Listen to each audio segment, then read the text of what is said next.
So here's Google Maps, and in this video we'll see how to use it while driving. So let's get started. This blue dot is our location and we can move by tapping the screen and moving like this. Before we drive, let's find a location by tapping this search bar. Here type in where you wanna go. As you type, you'll notice suggestions. Tap on the location if it comes up. Depending on the place type, you'll see the information below. If it's a business, you'll find photos, trading hours, phone, website, reviews and more. There are two navigation buttons, directions and start. Directions will show all the possible routes. The best route is selected and each route shows the travel time. Tapping on a different one will set that route and adjust the travel time. The start button will start the navigation on the best route. So this button skips the middle part of choosing the route. This is the navigation screen. To stop this trip, click this close button. The top icon is for the sound. It comes with 3 options listed on the screen right now. The second icon moves the map towards north. Don't tap it while driving because it will confuse you. The next is the report button. Clicking here lets you report things on the road. Now this is region dependent, so you might have more options or you might not even have this feature. But if you do, you can report crashes, congestions, roadworks and more.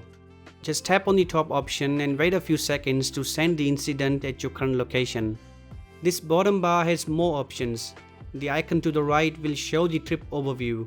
We can share the trip progress with our friends by tapping this option. The show traffic on map will show the traffic on all the roads as you travel.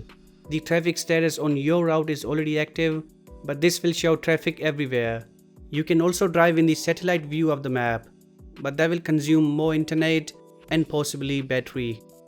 To add a stop, tap this search icon. Let's search for an ATM. Google Maps will find ATMs along the route. This is great as you won't need to take a long detour. To add a stop, click one. You can click the add stop button or wait a few seconds to automatically add it. When a stop is added, your trip progress is adjusted. Now we are seeing the trip and arrival time for the stop. You'll also see both on the map. To cancel the stop, click the stop navigation button and then the top option. The travel time has been adjusted again. Now drive to see the trip progress. Just follow the blue line. If it goes left, turn left, and if it goes right, turn right. As you drive, Google Maps will show you the vehicle speed.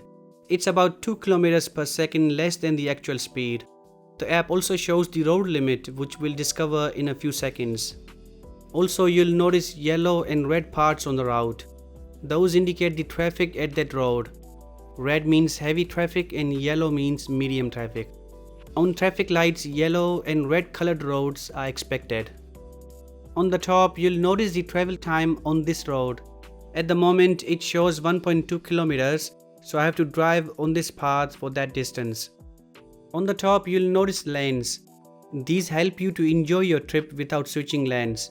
If there are 2 lanes going left, it will tell you which lane to stay on as there might be quick left or right turns after taking this turn.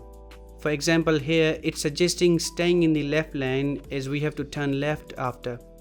Also, there are not any speed cameras along the route, but if Google Maps supports those in your region, you'll see a yellow camera icon on the map.